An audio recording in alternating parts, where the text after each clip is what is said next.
Tear him down!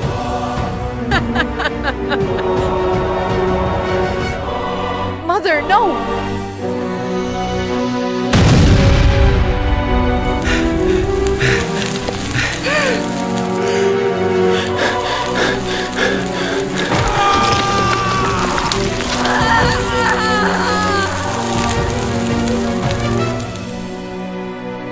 You are watching The Bible Witness.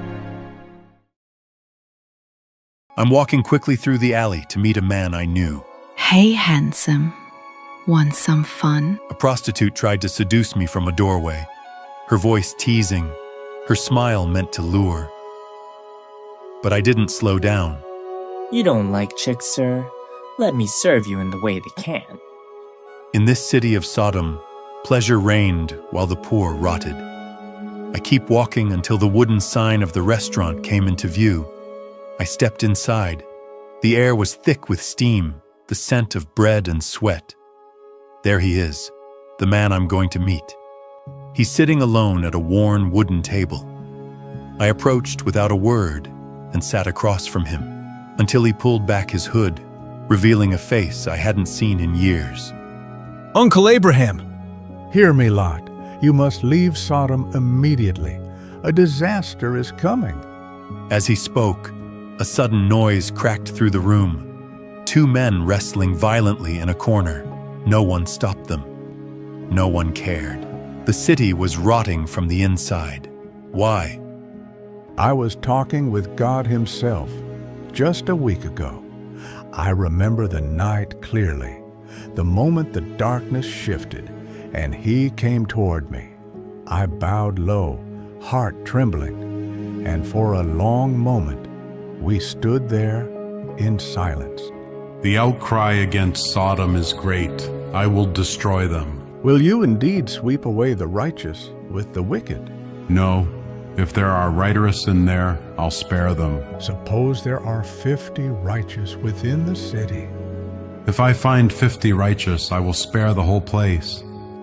What if 5 of the 50 are lacking? I will not destroy it if I find 45. What if 40 are found there? I will not do it for the sake of 40. Suppose 30 are found there. I will not do it if I find 30. What if 20 are found? For the sake of 20, I will not destroy it. Let not the Lord be angry. What if 10 are found? For the sake of 10, I will not destroy it. I exhaled long and low, my eyes closing. When I opened them, He was turning away. That's when I knew that I need to meet you. How many righteous people did you find? 4. Only a family. Silence fell like a stone between us. I stared down at the rough wood of the table, my thoughts heavy, swirling. I can't let Sodom be destroyed. I must save it. Lot, save yourself. I didn't reply. I pressed my hands to the table, rose slowly to my feet. The light from the door poured in gold across the floor as I walked toward it, my shadow stretching behind me. Behind me, I felt Abraham's gaze, but I have decided. I thought my meeting with Uncle Abraham was kept secret, but it's not. Not to supernatural beings. Somewhere, far from the flickering oil lamps and murmurs of the tavern, Azrael watched me. On the table before them, a crystal orb glowed violently, and within it, my face. He knew everything. Interesting. When I arrived home, I saw my wife sitting at the table, fingers clenched tight around something. Salt. We don't have much left. She was living in her own mind, just like I'm living in my own mind too. She turned, finally, her eyes catching mine, but I was far away, still watching fire fall on cities in my mind. We have no money left. Not even enough to buy salt. I barely heard her. Her words floated past me like distant noise. I was home, but I wasn't really there. My mind was still echoing with Abraham's voice. She watched me sit down. I could feel her holding back all the words she wanted to throw, I couldn't even look at her. My finger tapped a slow, quiet rhythm into the wood, the only sound I could make. I'm still watching fire fall on cities in my mind. She turned away, retreating into herself, but she still held the salt like it was all we had left. Maybe it was. Next morning, I stood in the heart of Sodom, hand raised high, voice breaking through the crowd. I tried to warn them. Turn away from your wickedness. But it seems that my word has no impact on them. Judgment is near. The Lord will strike this city. Will he rain down frogs or fire this time? He will destroy it with fire and sulfur. Bring your virgin daughters, then we'll listen. You mock righteousness while standing on a cliff. Go back to your prophet games, old man. You still have time. You can still repent. Why should we listen to you? Because the Lord sent me to warn you. Then tell your Lord we're not interested. Even now your hearts are too proud to bow. We bow to no one, especially not invisible gods. And I stood there, hand falling to my side, breath heavy, my warning lost in a sea of laughter and pride. I came back covered in dust and silence, each step heavier than the last. As I reached the door, I could already feel her waiting. I opened it, and there she was, standing in the center of the room, hands on her hips, eyes burning beneath the lamplight. I stepped inside and closed the door behind me, knowing what would come. What were you thinking, shouting in the street? I didn't answer. I couldn't. My eyes dropped to the floor. Now no one will lend us a single coin. Our daughter stood off to the side, frozen in the shadows. They were scared. They say your madness has cursed this house. The fear behind her anger was understandable. Still, I said nothing. I turned away and walked to the far corner, away from them three. My daughter took a step toward me, then stopped. She thought of saying something but couldn't figure any word. I sank to the floor, my back against the cold stone, and folded into myself. My shoulders trembled, breath sharp, tears spilled into my hands. My daughter watched, eyes wet, gaze locked on me in silence. My breath hitched, body shaking in quiet sobs I couldn't stop. Only the lamplight watched as I collapsed beneath its flicker, alone in the dark. That night, 2 streaks of light cut across the night sky, fast, bright, and silent. A moment later, they crashed on the hillside. When the smoke cleared, 2 figures stood still in the haze, wings on their backs, robes glowing faintly. They were the angels. One of them, with long blonde hair, looked out toward the distant city. Is this the place? The other, calm and steady, kept his eyes on the same glowing skyline. It is... Suddenly, light rose from their bodies, then slowly faded. The wings vanished. The glow disappeared. By the time they started walking, they looked like ordinary men. Azrael stirred from stillness. The boy beside him clung to him in sleep, unaware. But Azrael's body had tensed. He had seen something.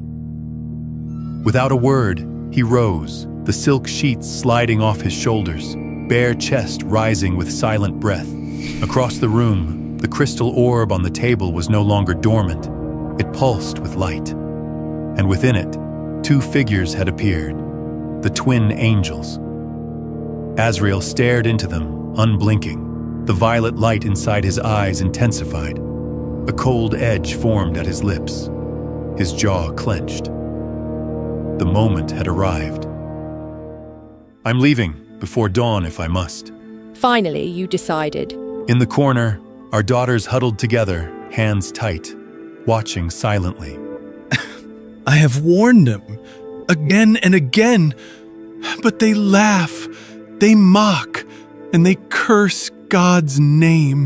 The lamp flickered between us, its gentle pulse marking our silence. Good. The girls remained still, one's arm around the other, watching. But their hearts are stone. We can't change them. Still. I can't bear the thought that I just leave them to burn. That's their choice. I don't know if I still believe they want saving.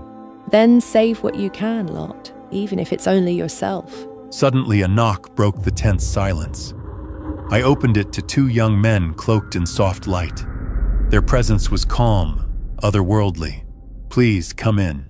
They stepped inside quietly, their shadows long across the dirt floor. I shut the door behind them, latching it slowly, already sensing what was coming. I know who were they. My name is Gabriel. And I am Uriel. We have been sent by the Lord. You must take your family and leave the city. Leave? When? Tonight.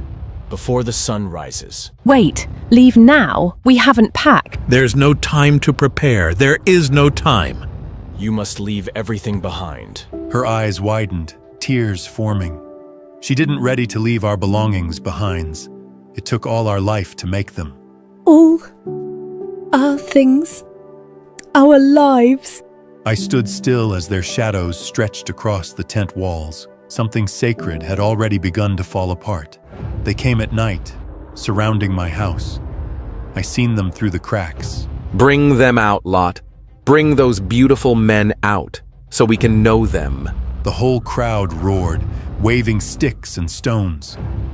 The fire behind them made their faces look even more twisted. Then a stone flew through the dark and slammed into the door with a heavy thud. I stood frozen, hand on the latch, torn.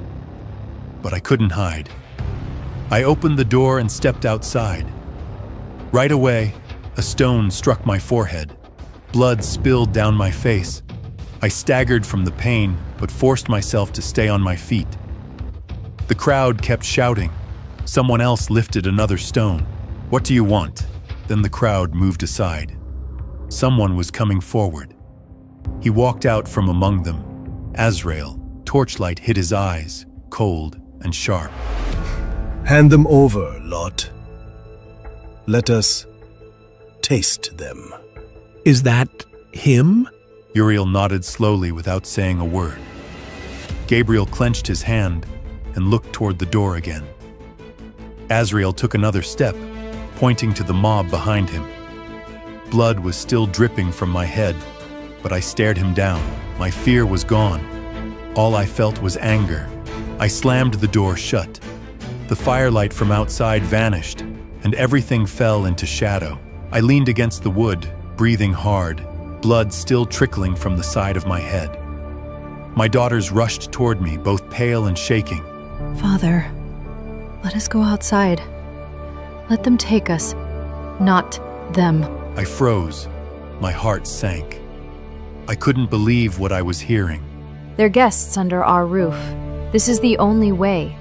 My chest ached. I clenched my fists to keep them from shaking of what I heard from my own daughters. "You don't know what you're asking." You raised us to do what is right. That broke me. A single tear slid down my face. God forgive me. I opened the door. The shouting and fire hit me like a wave. "Please, take my daughters instead. They are virgins." Laughter burst from the crowd.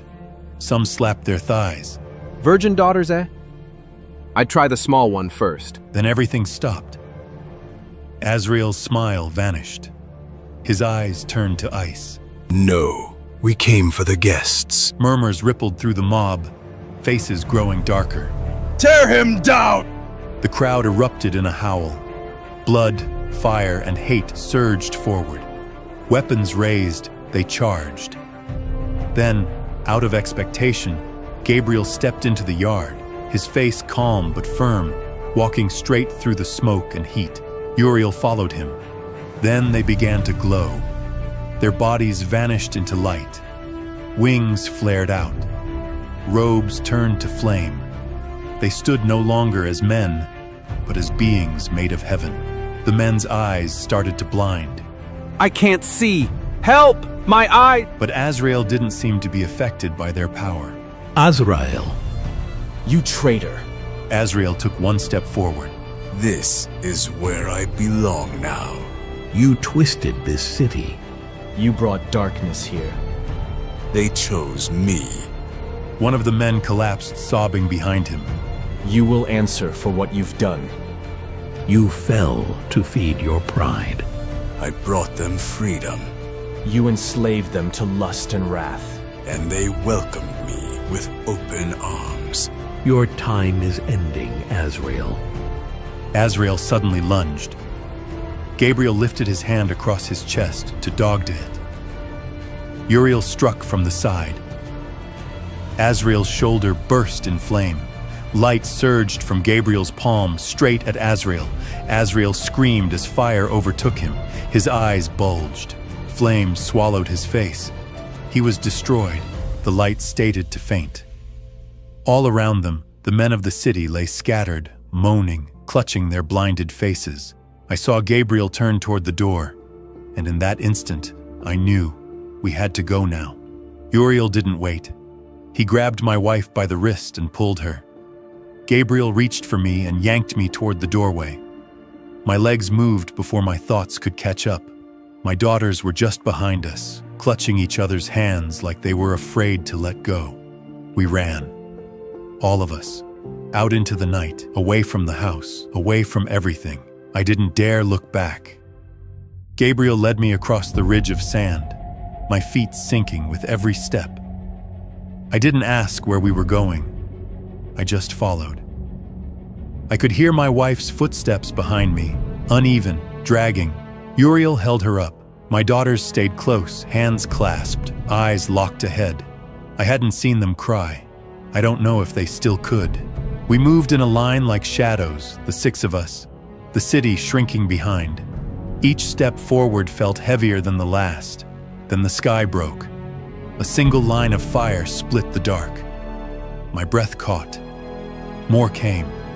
Fire poured down from the stars. The sky itself turned against the place we'd called home. I didn't need to see it. The sound reached me before the meaning did. Somewhere behind that horizon, people still ran, still hoped. But hope can't outrun fire. Some prayers are already too late. Even the strong froze. There comes a moment when even violence forgets what it's for. The ground must have shattered. Pain fell on the innocent and the guilty alike. Judgment doesn't aim. All gone, all burned. They must have screamed. But death turned their voices to silence. Flame found flesh. That was always the end of this. I didn't need to watch. I already carried enough ghosts. Fire rose like a verdict written in the sky. The city was not just ending, it was being erased. And still, they ran. Even at the end, people cling to walls and gates as if they can hold back heaven. The final fall came not from the fire, but from the weight of what the city had become. My house! My thing! Do not look back! My wife cannot escape the city, not in her mind. Mother, no! And then she was no longer my wife. There was no prayer for what had just happened. My tears fell. The past gripped my wife harder than any flame could.